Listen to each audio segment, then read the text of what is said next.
now we'll talk about the Silicon Valley's reflection, Silicon Valley's weekly discussion. And then I would like to ask Taro Group to come and present about the new ways of building things by Professor Andrew Ng, right? Yeah. The video is released 7 months ago, and it's just contemporary issue, not like the first video that you had to do startup that's 8 years ago, right? So a lot of things has changed, and you are discussing and we were talking about like the current things that we are using to build right now, the opportunity for you. Okay, so that would be the second part, and I want to cover two topics, ecosystem and some marketing framework, right? And a last one, maybe open up for personal business models, business model you assignment, which is due in 2 days. Okay, it's your midterm scoring exam, midterm replacement for you to reflect. Hopefully you have some time to think and putting it down, writing it down, decorating it up, make it nice, make it, proud of your work, right? And if not, you have like 2 days of crunching it up, okay? And if you have enough time, this week is a special week because some of the other entrepreneur course are doing the shop downstairs, okay? Based on the framework that I given to you, right? I hope to maybe end it early and then you go explore your friends or your younger or older students, and then would like to note down as a group how do they do in marketing, how do they do in product development, how do they come up with these ideas, okay? Some note ideas based on your cohort of so season 2, episode 7 and 8. So right now it's a time for the series for building the actual business, right? Not just a guy in the rented house, 4 or 5 people already receiving some money or have the real competitors, right? And the real competitor is backed by a big company, right? We talk about if you need to compete with the big company, right? How should you keep going and when should you stop, right? And then we talk about like if you have your assumption, you have your hypothesis that it's unique and different from the direction, the trajectory that the big companies are doing, you can keep doing it. But if you have nothing different, you have no unique point, then better off to try to sell it or try to partner it or try to pivot to something else. Okay, right. So now N-Frame is competing with Piper. And the question is asking, do you think that N-Frame correct that they will win because they have a sales team and finished platform? Why or why not?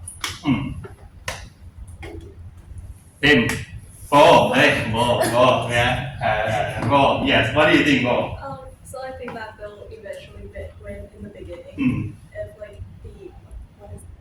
the Piper isn't out yet, because like they have the complete product as they said. However, if like one day in the future Piper comes into the market, then I think that people will eventually move to Piper because like their algorithm is like twice as efficient.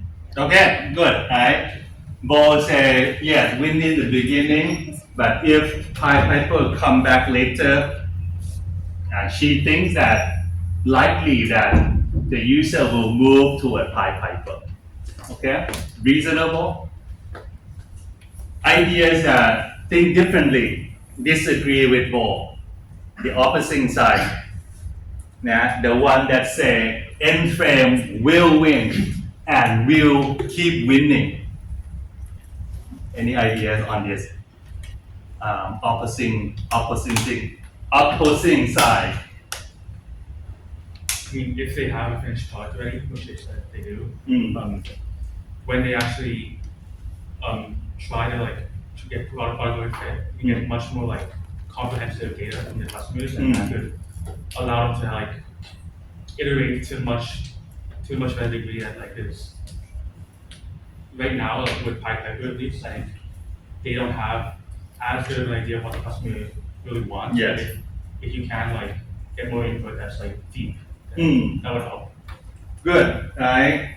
Dido, good answer for the opposite side, right? So I would like to say, right now we are watching the series. It's like fun. We know that Richard is the main guy. He probably gonna win somehow, right? But in reality, real life can be both sides. Can be from what Bo proposed, from what Dido proposed, right? And for me, I lean towards more realistic that end frame with the backs of support of sales team, and then you get customer first, right? Once you get the customer first, we call something called lock-in, right? Customer get used to this brand, to used to this company, and unless it's really different, then if it's 50% different or 1x or 2x different, maybe people still stick with the previous one with lower performance, right? I already asked the class, right? Yeah, most of you guys use Grab. How many of you guys use more than one food delivery? Right? Food Pandas, Shopee Food, right? Line Man, okay, right? Anyone use Shopee Food? Raise your hand. That's one. Nah. ไม่ใช่ Mint ไหม Mint ไหม okay, that's not have another thing. Okay, Mint, why do you use Shopee Food? Cheaper.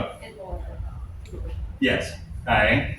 But who knows that the delivery fee is cheaper and have promotion if you don't even look at it, right? So Mint is an interesting use of kind of user that you decided I'm gonna invest a little bit more time in order to see if I'm gonna get some discount in delivery or some food promotion, right? For me, that incremental of time, I didn't do it anymore. I just keep using Grab Food, right? So that's the key things about what we call land grab. You secure, you win first, and then people stick with you, even though someone else proposed a better value, but it's take another cognitive for the existing user to switch and change and learn how to use the new app and new service, right? So this is the advantages of what's called first mover advantage. Okay, right? Can be two sides. Can be two sides. PyPiper can come back, or PyPiper will never able to catch up. Okay. Another part that play a role here between Enframe and PyPiper is a different kind of model. One try to do B2B, right? Enframe try to do B2B. PyPiper, because of the movie, of the drama, more sexy, they try to do B2C, right? The whole thing. Richard want to do the platform, they don't want to be a box, right? People ridicule being a box, which is B2B, versus being a platform, which is B2C, right? Which one is sexier? B2C, correct. B2C is sexier. Now you guys know Instagram, you guys know TikTok, right? You guys know Line, WhatsApp, all this B2C.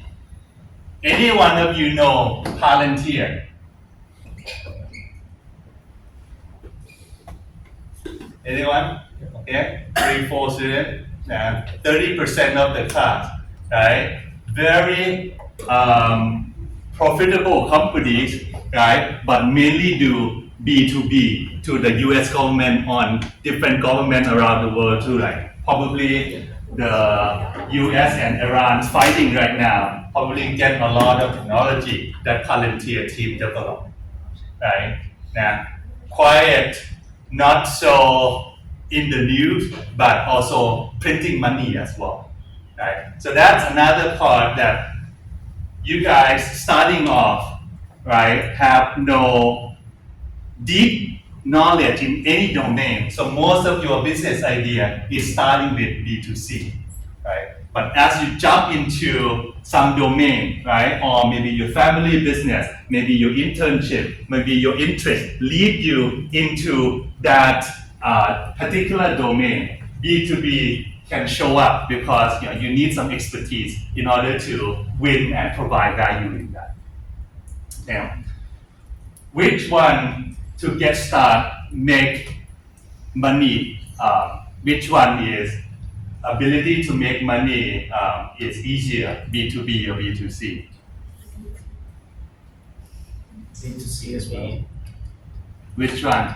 I'm talking about sizable money. But to make money, like big amounts of money. Yeah, B2B. sizable money. Yeah, but if you want also like fast sales, maybe B2C, like it depends on what is the goal. Yeah, it depends, right? Sizable that, let's say you're able to hit, now let's say a Thai standard, like 200,000 USD, right? Which is like about 10 million Thai baht, right? Will take, traditionally will take a long time for B2C to aggregate, like each one pay you 50 baht, 100 baht, right? But if you're able to sell it to one big company, you may be able to charge 3-4 million Thai bahts already, right? So this guy is lower risk and making bigger money but less sexy.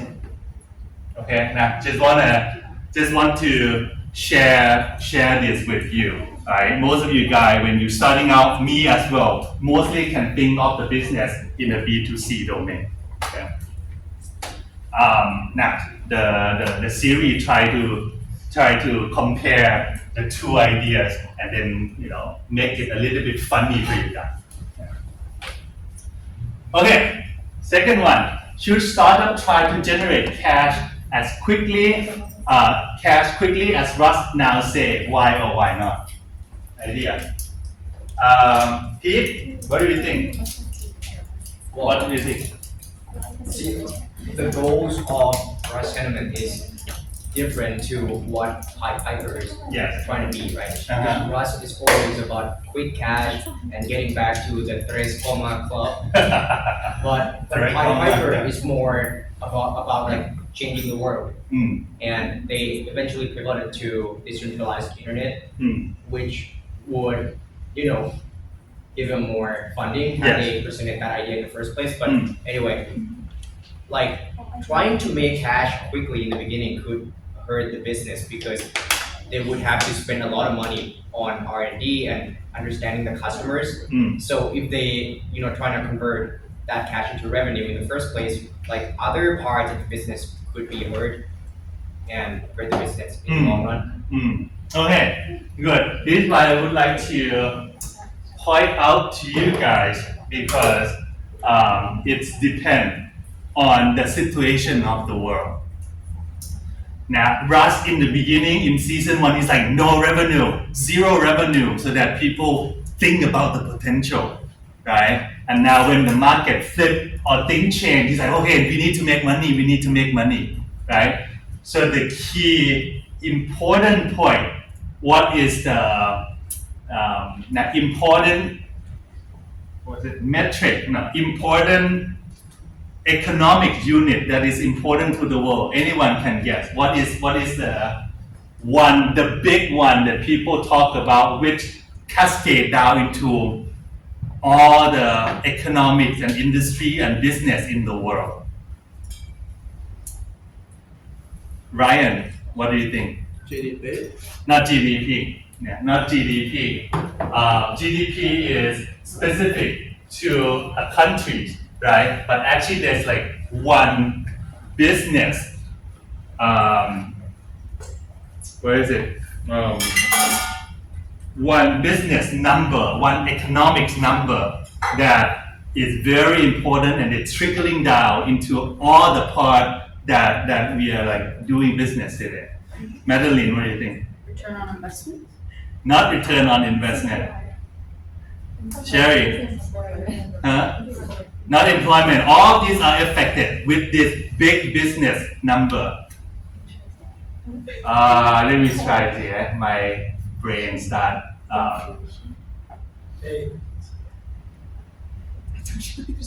John, Yan, and Arnold. Yes, Arnold. Yeah. Profit. Not profit. Inflation. And what's your name? P. Pim. Inflation and interest rate. Yes, not inflation, but interest rate. Particularly what interest rate? The 30 years on interest rate that dictated by Federal Reserve from the US, right? So let's see.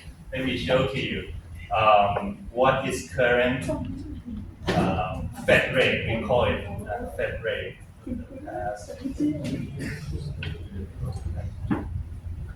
Yeah, and we call federal fund effective rate, or Fed fund, or Fed fund. This guy, right? Let's see, fund rate. Right? Wait.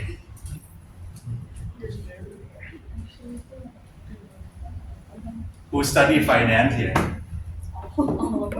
Oh, you guys, right? You guys should know. Or if not, you should ask professor from finance if he haven't talked, should elaborate more. What is this Fed fund rate, right? Fed fund rate is essentially how much is the cost of this guy, the cost of money. But it starts with the cost of the US dollars, right? And once the US dollar set the cost of US dollar, basically how much it's degrade over time, right? And it's affected all the money in the world. And then you see from this, yeah. So what does it mean? That when the Fed fund rate is low, like 0%, 0.2%, right? Let's say if the bank, Thai Panic, SCB or K-Bank, giving you 0.1% interest for your whole year of deposit, what are you gonna do with your money? Are you gonna put it in the bank? You don't wanna put it in the bank. It's like useless, right? And that's happened during COVID, and that happened after the Lehman financial crisis. Fed fund rate set it super low. When money is super low, no one wanna save. People want to spend because you don't get any money from saving, and then you can spend the future money, and then you pay very little interest on the future money. That means the cost of money is very cheap. Cost of money is very cheap. No one want to save it. And that's when Russ Kahneman said, hey, don't do it. Don't collect any money. It's cheap money now. You should spend, and make the valuation as high as possible. Okay? But after COVID, you can know when you put the Fed fund rate for so low, what's going to happen? Kim, what do you think happened? What did you just say? When they decrease the rate, right? So When the fund rate is very, very low, what's going to be? Nothing is free. What's going to come after the fund is very low? When money is cheap. So the cost of borrowing will, I mean, like people will borrow more and spend more, and Yes, and what's happened is the inflation will rise. inflation will rise, correct? Right? When you put the rate for so low for so long, then money is inundated the market. All the cost, all the price keep rising up, right? And as you know, people's ability to earn are different. Some people who have assets, who have gold, who have real estate, who have stock market, who have Bitcoin, will go with the inflation. But a lot of people do not have any asset. All they have is the salaries. And definitely salary will not rise as fast as inflation. So there will be like a very big difference between the rich who get richer because they have assets and the poor or the young student or the Gen Z who never have a chance to build their asset yet. You guys didn't get a chance to build asset yet. Most of the time will be handed over by your parents who you help take care of this, right? So when it becomes so different, then the Federal Reserve right now is Mr. Jerome Powell, right? Is the one who set this number, right? Basically, he is like the biggest powerful of the whole world, even more than powerful than President Trump, because he commands how much the money costs. And you can see lately that it jumped very high, right? Into like 4-5%.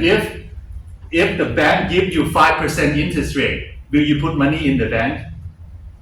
Yeah. 4% in the bank, will you put money in the bank? Yes. So the cost of money is higher.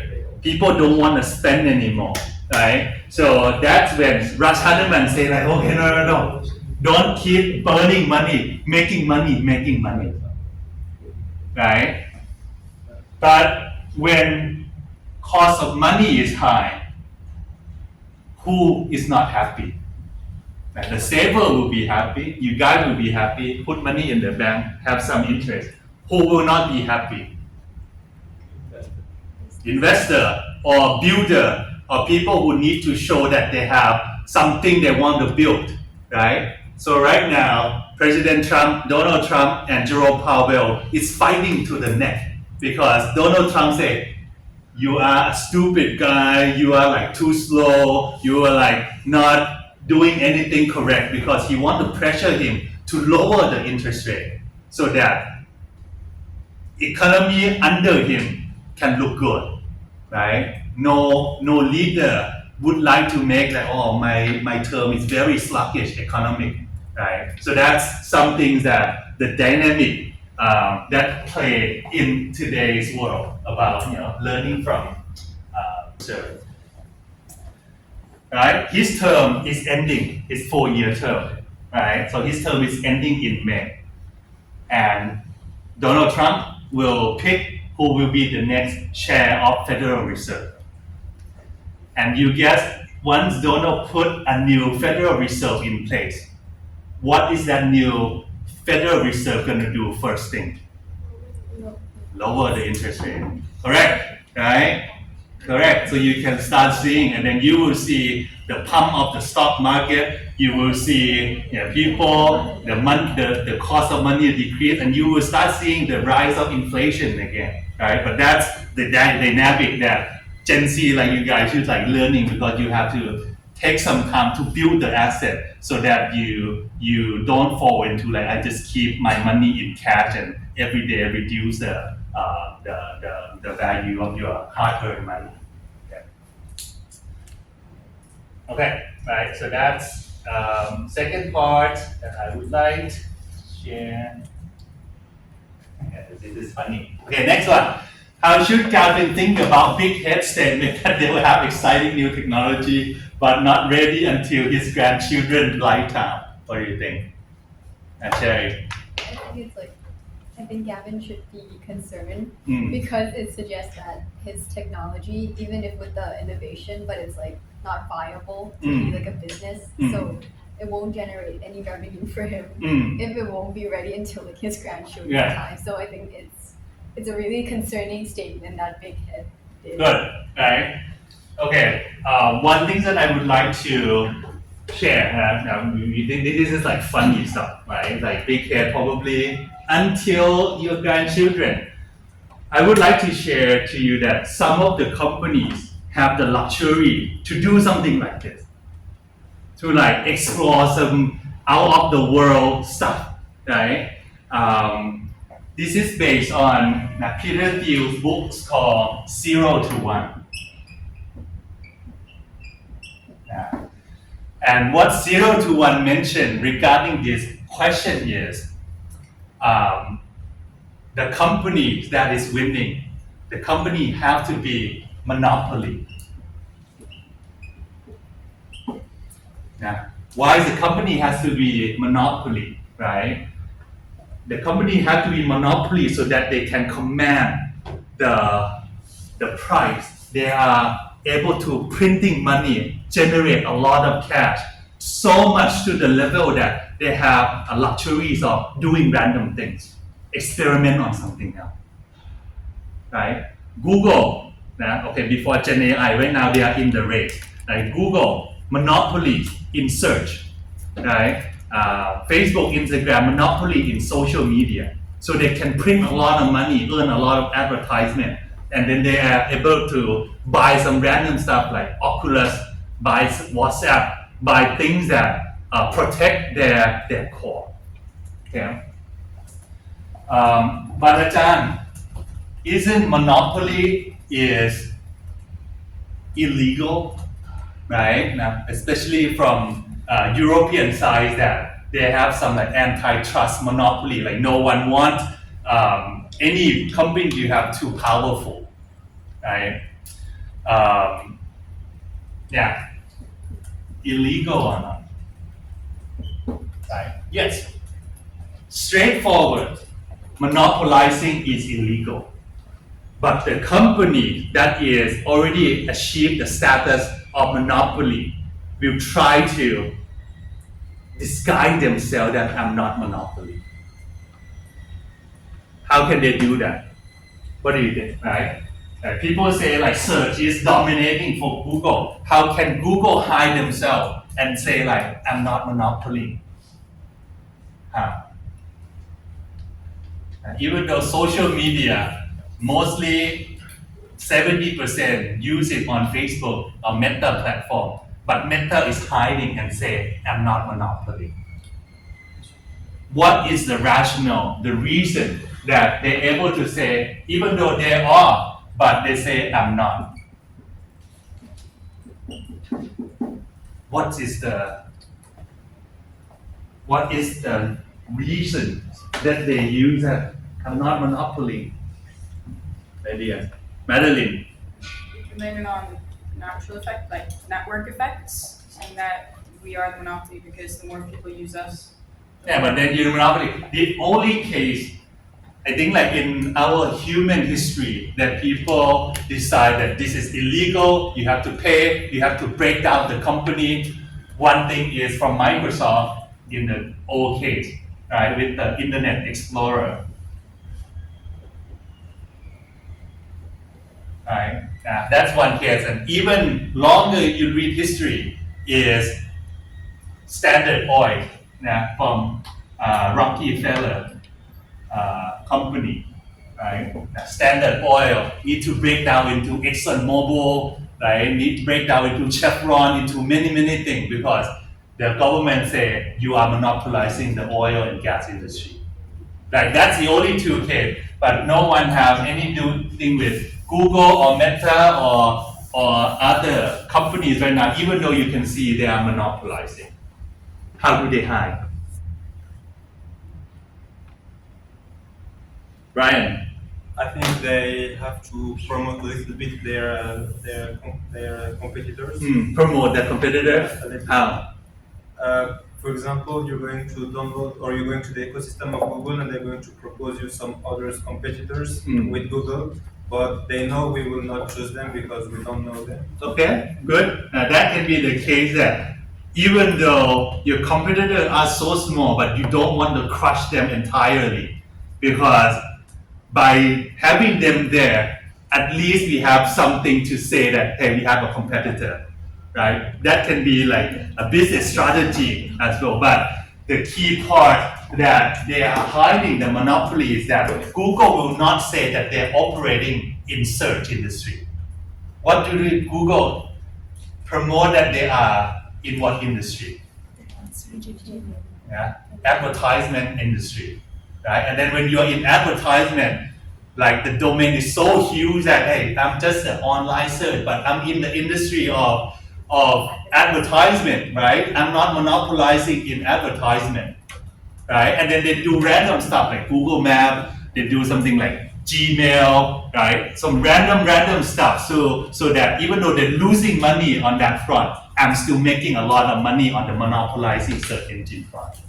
Right? So this is some dynamics that hopefully you see from the digital business understand. Okay, right. But this key part is big head able to do this because Cooley is monopolizing in whatever they do at the moment.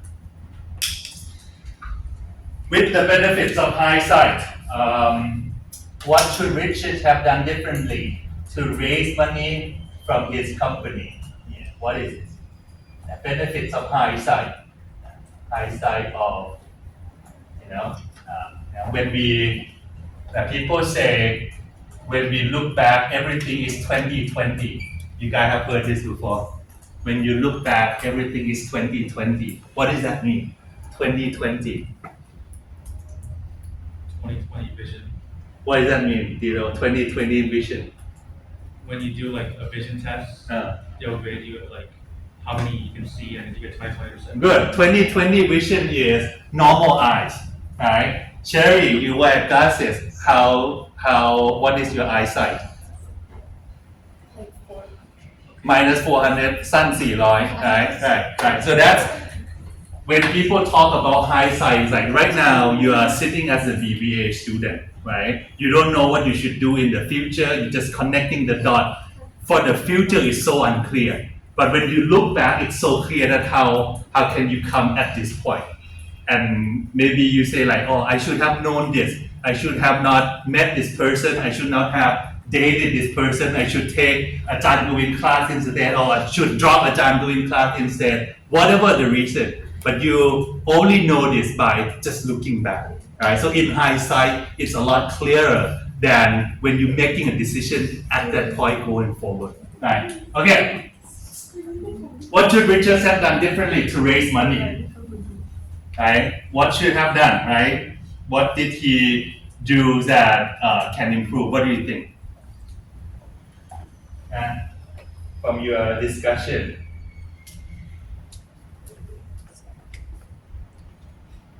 Ryan. I think he could have been more respectful to the investor he talked to. And when everything, so after that we never know, maybe he will need their help in the future. Okay. Yeah, respectful, one important point. I think they put a lot of dramatic into negate with like Ehrlich and disorganized term who gonna be on the board, such and such, right?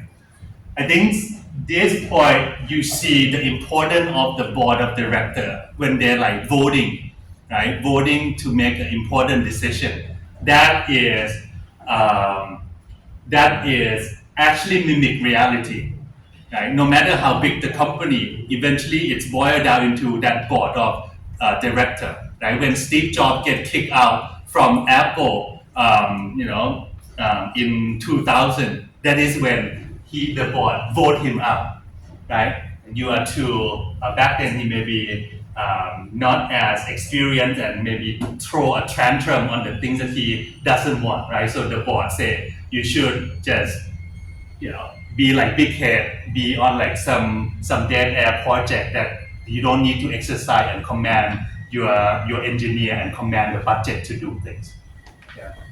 Okay, dramatic on be respectful, right? What else?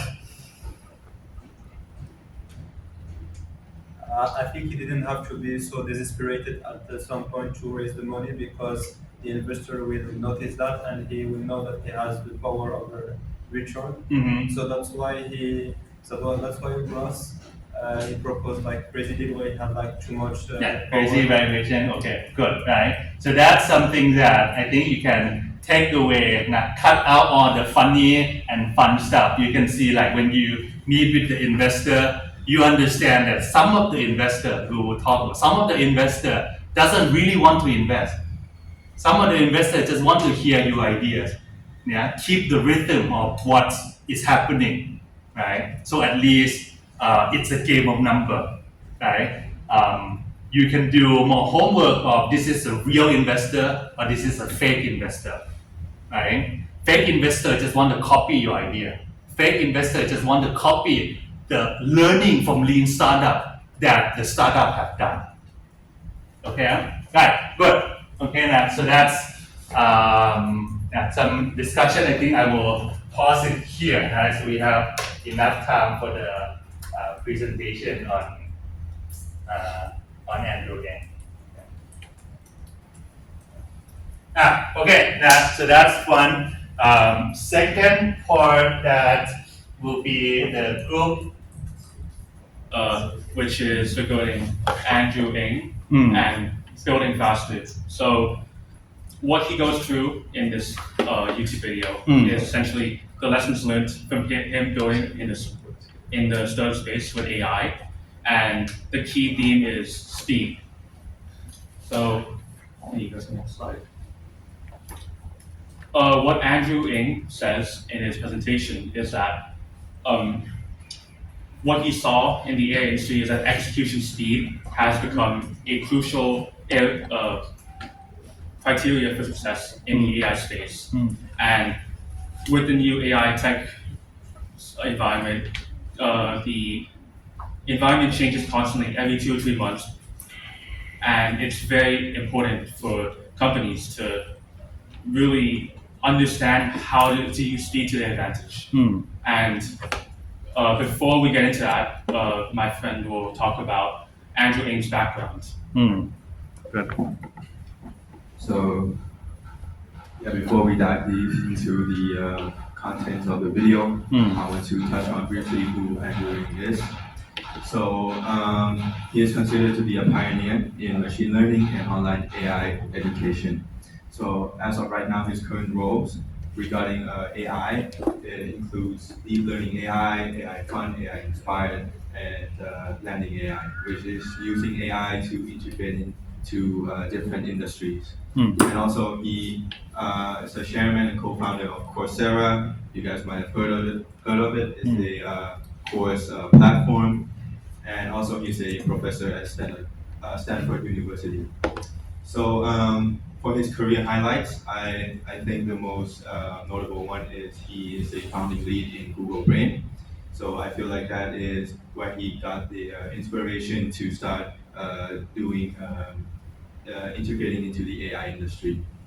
And also the impact and achievements, more than 8 million students he have taught worldwide, and also he have published over 200 research papers. So next let's dive deep into the content. So now let's take a look at where the opportunity actually lies. So in the AI ecosystem, there are several layers such as hardware, cloud infrastructure, foundation models, and the application models. However, according to Andrew Ng, the biggest opportunity today is actually the application layer, where companies build products that use AI to solve actual real problems. So the reason this layer has so much opportunity is because startups do not need to train their own long AI models, since it's going to take a lot of investments, and general companies does not have enough funds like big companies such as Google or Microsoft to train their models, which and instead they can use like existing models through APIs and focus on building useful applications. For example, productivity tools like Notion AI helps users analyze long notes, generate reports, or turn meeting notes into action points. Healthcare apps like BetterHealth allows users to understand their symptoms with the virtual assistants, and Zendesk offers the chatbots, allowing the customers to get the answer from the common question for the company. So overall, the key idea is that the biggest opportunity in AI today comes from building useful application on top of existing AI models. And another important concept that William mentioned is agentic workflows. So traditionally, people use AI by giving a single prompt and receiving only one output. However, this approach can sometimes produce unreliable or incomplete results. However, agentic workflows improve the process by allowing AI to work through multiple steps, such as thinking, researching, drafting, and refining its output. So instead of generating answer immediately, the AI can analyze the problem, gather information, predict its own response, and improving before it producing the final results. Next, he talked about concrete ideas, and I find this concept really interesting, and because it challenges some of our assumptions about AI startups. So first, what is concrete ideas? Concrete idea is an idea that is provide a detail about what an engineering has to do and how they should start with it. So basically, it's a more than just a vague statement. They provide a detail of what it has to integrate into and what tools it has to use. It is more clear with the example he gave in the talk, which is use AI to optimize your process. This is a vague statement. A more concrete idea would be let's write software to let hospitals, to let patients book MR machine slots online and to optimize usage. Here you can see it clearly states that they need to build a software and also it is for booking MR machines. So a comparison between vague ideas and concrete ideas. The vague ideas can easily be praised because it's so vague that people feel like it's It's a good idea. it's a good idea, yeah, basically. And the most important one is he said that when you're vague, you're almost always right. So it's hard to challenge the idea because nobody actually know what it is. But with concrete ideas, you can quickly challenge it and validate it and also falsify it. So you can, when what you said is you may be right or wrong. So it is, you can know from the get-go that if it's a good idea or not. And I feel like this section is the most interesting one because for me, when we're talking about AI, of course we need to use data, analyzing data and using data for building a software. So I feel like it's a really important part. But Andrew actually believes that data in this stage is actually slow to make decisions. So what he actually believes in is what he calls wandering the idea maze, which is basically gathering ideas from subject matter experts or someone who has thought about the idea for a long time. So it might not have to be an expert, but also customers or someone who's just experienced in that field. Because he believes that the guts or just instantaneous idea or thought of someone who has been experienced in that field for a long time, that gut is usually right, and it's very beneficial to judge whether the idea is good or not. So one of the most impressive Andrew highlights is how dramatically engineering speed has increased.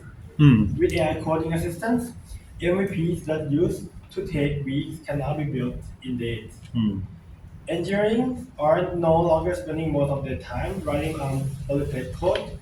Instead, they focus on architecture, product decision, and judgment. And this changed the entire startup a lot. Now, the question is no longer can we build this, but the real question now becomes can we build this and does the user actually need it? He argued that AI has reduced the cost of experimentation. When you can build faster, you can test more ideas, and when you test more ideas, your problem success has increased. So this is no longer the primary constraint. Before before we have the AI tools, the development process was slow and linear. It was idea, spec, code, debug, and this was slow, linear, and also spend a lot of money. Each stage create friction, and in every friction, there was time consuming and money consuming. But now, with AI assisted development, the loop becomes more tighter.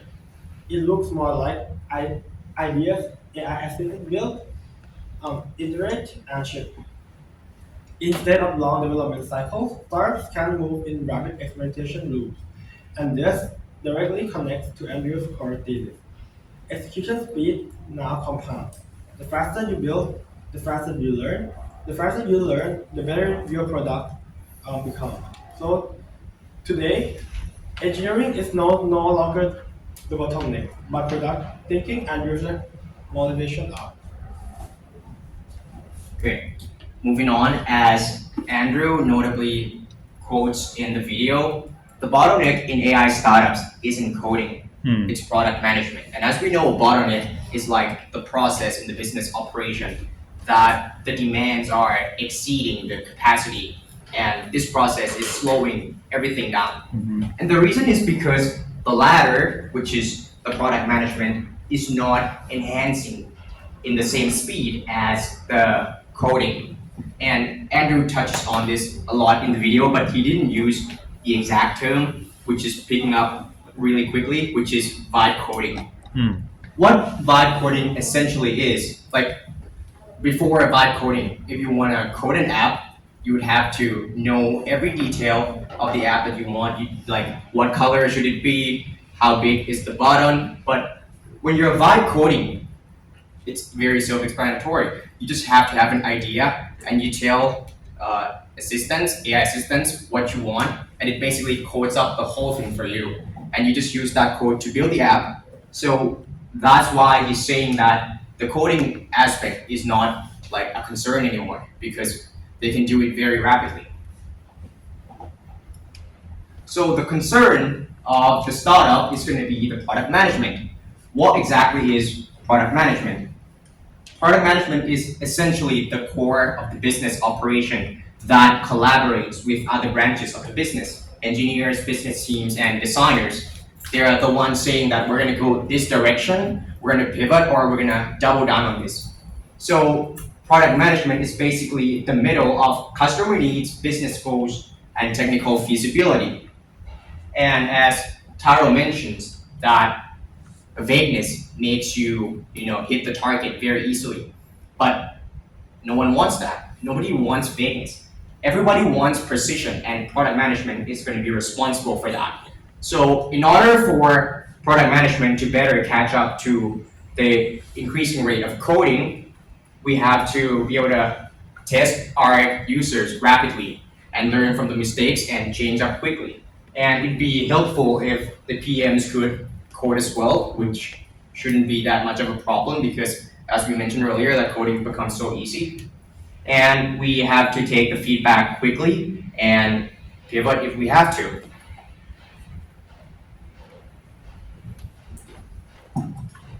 Yeah, and moving on to the AI knowledge advantages. So AI knowledge equals the competitive advantage. So this slide you have the three main components. I will explain first what is it, and I will give an example of it. First, the prompt engineering is the ability to design, create structure, prompt, and giving the right context, roles, instruction, user can guide the AI to produce more accurate and useful output. Example is like you want to talking to a ChatGPT, you need to give more background and more details, more concise results. Yeah. And the next one is very interesting is called AI agents. AI agents are a system that can perform a task autonomously, and they can search for information, analyze the data, generate the report, and even make a decision through multiple steps and multiple human. It's like an assignment that Ajahn gave for us that about the calories calculators. It is made from the AI agent that we give more details, and you can calculate the limit for the protein chain, that how many calories, how many proteins. And the third one is fine tuning. It's referred to training the AI's model further using specialized data, and this allows the model to perform better in specific domains such as the healthcare, legal analysis, and maybe the accounting stuff. This one is really similar to the AI agent, but this one we will train it by it's called machine learning, that we will have test set and train set, and we will train it, yeah, and it's showing the picture. And here is a tree.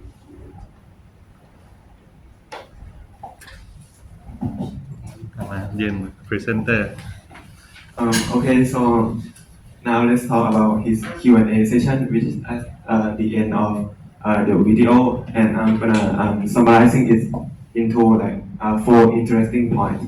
So first is about the human role versus AI. So he said that the AGI has been like overhyped, and he said that like many of like human tasks will like remain like stay out of reach for a long time.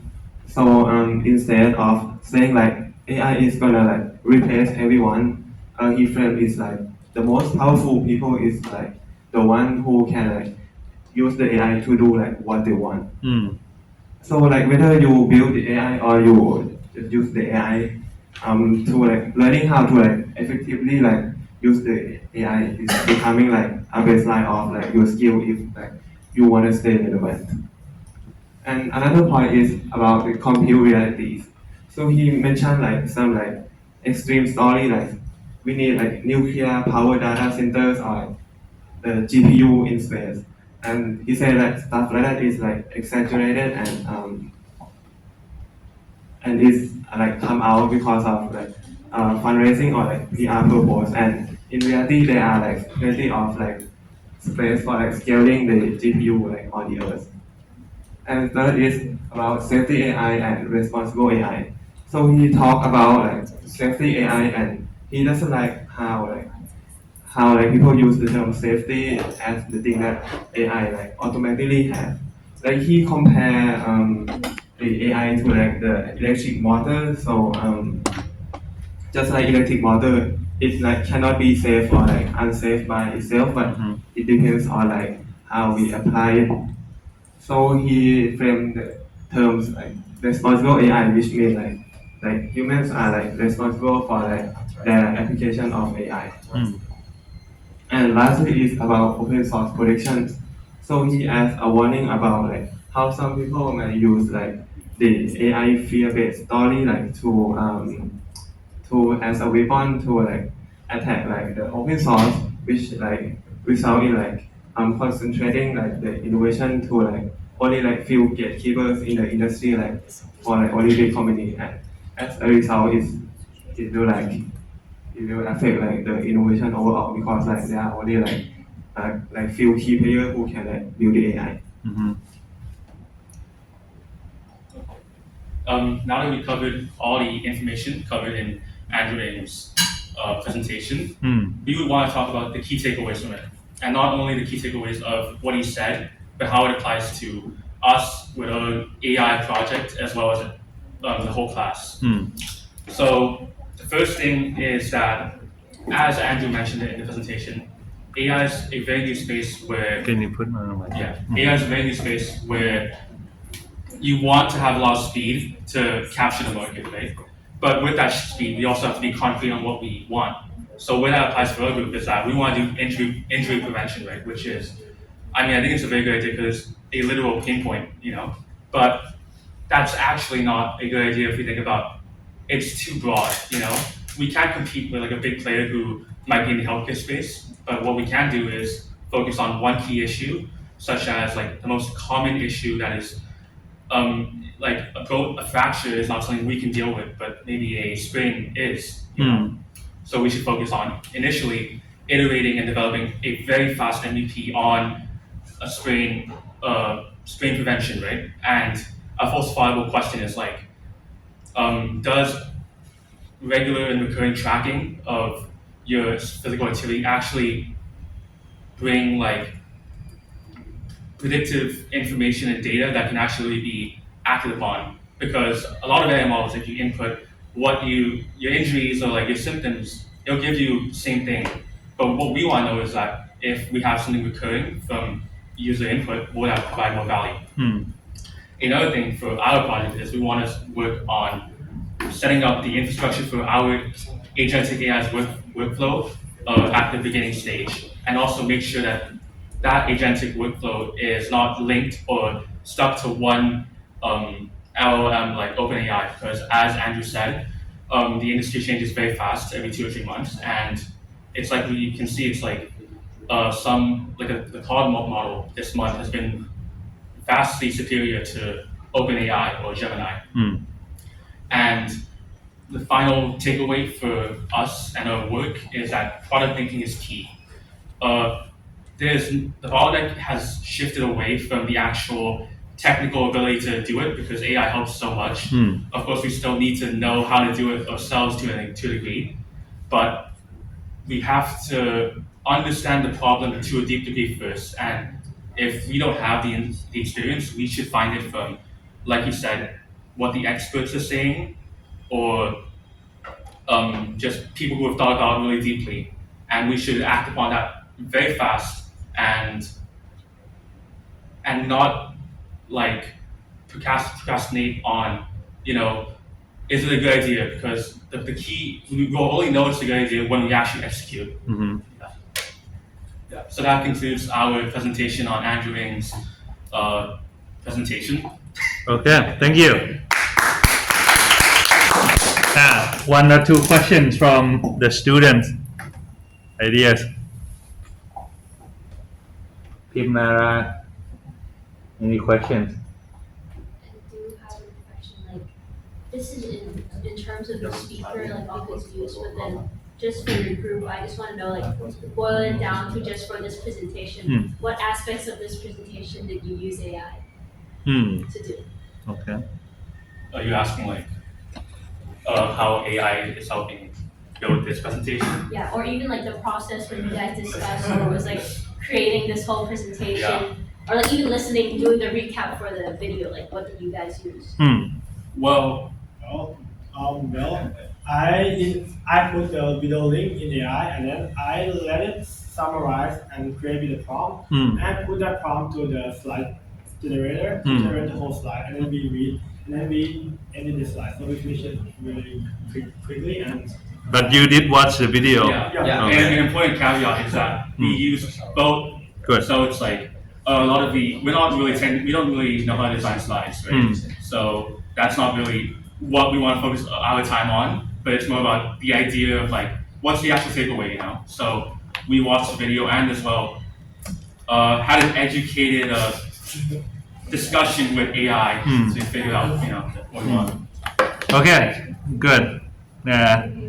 Let me. All right, I think that's it. Clap for your friend group.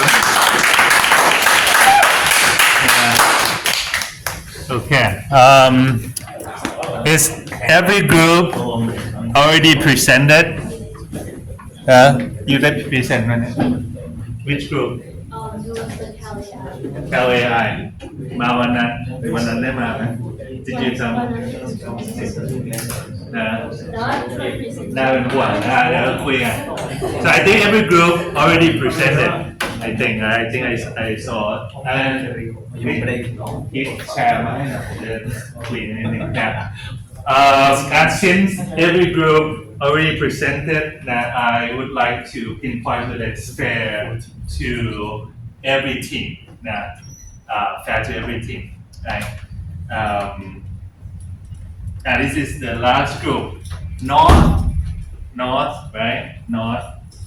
Okay, Pim, Dido, Taro, and what's your name? Ken. Right. So we would like to send message to Ken. And you also have winner. And winner, winner, So now before we have a break, I will share a few things. Now, presentation, right? It's not just a content. It's like appearance, like giving the presentation, right? So I don't care so much how you dress on a normal day, right? But when your presentation day had to look somewhat, at least not kick my ass, right? And today, Ken kicks my ass. Do you understand, right? You wear short, you wear sandal, right? So it's, I just want to say have some small penalty, but most of the time in the general world, in like outside world, no one gonna say this feedback to you, right? Ray, right? I don't care, right? But if your presentation there, you dress like this, there will be some tiny itch that like is this guy for real? Is this guy for real? That sometimes they say it's like leave no stone unturned, like be as good as you can at the ability that you can think of, right? And today can improve it just for dressing up, right? So I just want to share this because in the future, outside of the classroom, maybe you're disappointed without even know the reason, and then you don't even know what you don't know, right? Yeah, sometimes people evaluate in the back room about this young person, whether they know the norm, they know the courtesies or not. And you still in the class. So I would like to share this directly to you. That sometimes you have to watch out for the appearance until you become someone reputable and like Steve Jobs, you can wear anything you want to go. But until you arrive at that point, you have to like play the game, know the rules, hidden courtesy as well. Okay, now I want to share this. Okay, right. This is exciting for me, and I would like to point out starting with this. When Pete mentioned about the bottleneck of today creating innovation or entrepreneurship or digital is in product management. And that should excite a business people like you guys. Because right now, it transfers the power from technical feasibility or technical know-how from faculty of engineering or faculty of science to business schools guys like you. Many of the alumni of BBA that sit in my class become a product management at Lazada, at Shopee, at Grab, and then they take away this know-how. What is product management? Right? What's product management? Product management essentially is what you're gonna build, why you're gonna build it, what are function and feature you're gonna build. So basically, it's like your presentation of the business model on your class project, but now translated into a spec. And in the past, 5 years ago, you handing this spec to an engineer. Hey, build it for me. And then you go and research and do survey and think more about what product.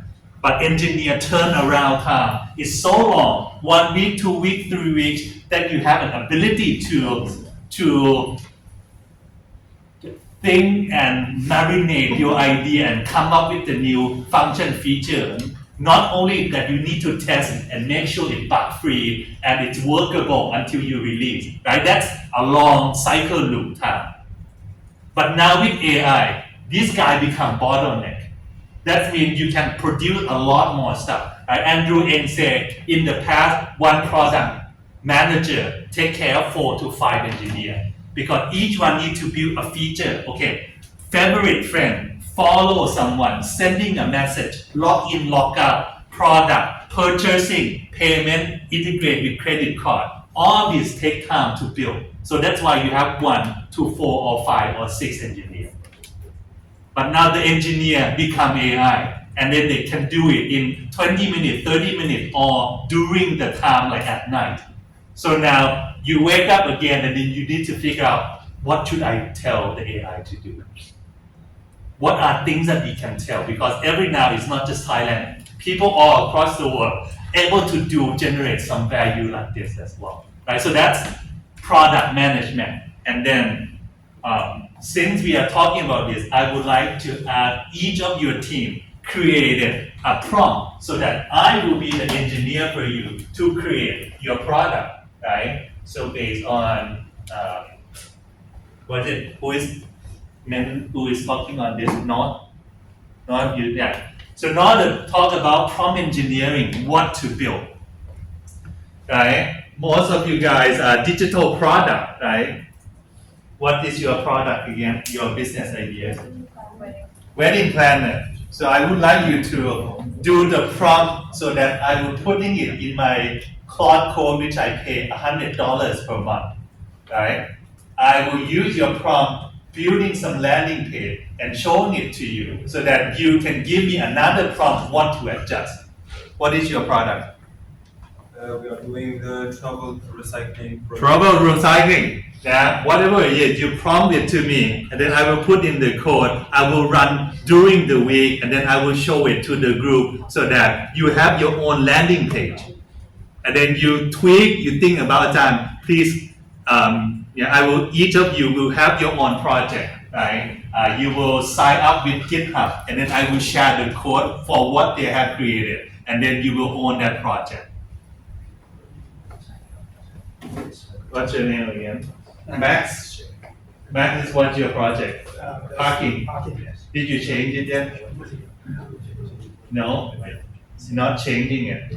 Okay, alright. So if it's parking, then you prompt something from me so that AI can help.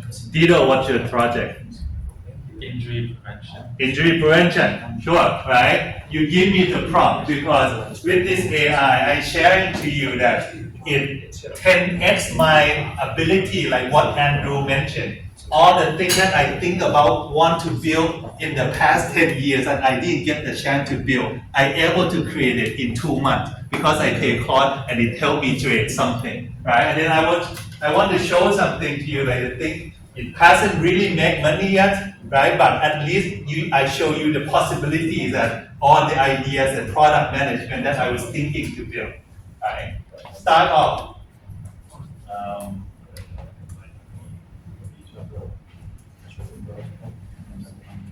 Okay, right.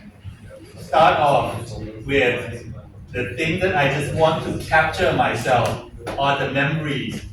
What? 23 years ago, right? Yeah, back at Stanford, if you study computer science, you have like own space that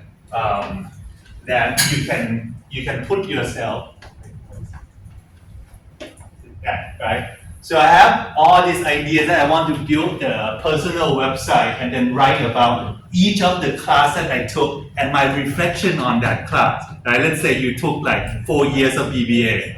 And then each class like, okay, Entrepreneurship 260, 2417. Sucky class, don't ever take, but I learned something about AI, right? Some memory for you. I would always want to do it, right? But then it's take me so much time, but with AI now I'm able to like produce something that I took this class, this instructor, and this is the reflection of me, right? And I don't need to like, I write it in bullet points so that AI can help, and then I reread it again so that, and then proofread it again, right? That's one project. Stuck in my head for a long, long time. The class that I took, the story that I have, right? This is me when I was your age, right? Yeah. So 20 something years old. Yeah, time passed, right? Yeah. Ideas, reflection of me. So that's one idea AI can help. Another one,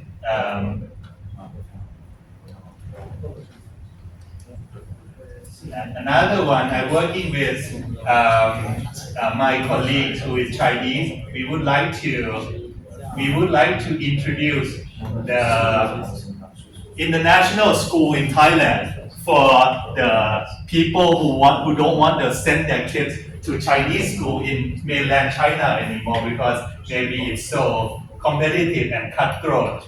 Maybe they come for Harrow, ISB, ICS school in Thailand. So it helped me build this. Let's make it into English. Right? Yeah. So able to like compare the tuition, what school, right, the detail of the school, right? All this still prototyping, right? But at least doesn't take me like 2 weeks to do. Take me 3 days to tweak things like that, right? What else? Yeah, what else? Of course, now you see from Ajahn.co, which launching very soon. This one a little bit embarrassing, but I almost test everything out, and then I will put in more, maybe just for you guys to like test for 2 modules to get some credit, right? So the reality of entrepreneurship testing, this one is my testing at one piece to make sure that the insight unlocked, right? Yeah. So I'm showing you guys this, and last one, this one here is on that specific moment, right? So also, keep tweaking and iterating on this product, right? So this is on my pipeline in addition to me teaching. So I would like to have this kind of version for your own idea, right? How do I build this? I will help you guys build, but you create the prompt for me to run. And then I will have a dedicated project for each of you guys. And then you will have like a random domain name first, right? And we will use it to test as a landing page for like testing on whether someone really wanted it or not. Like Andrew Ng said, it's not about building anymore, but it's about building and getting the feedback whether someone like to use your system or not, right? So I would like to get you guys on this. Yeah. All right, so that's for the first part. Now let's have 15 minutes break. Let's come back to 55. 2:55. 10 ครับ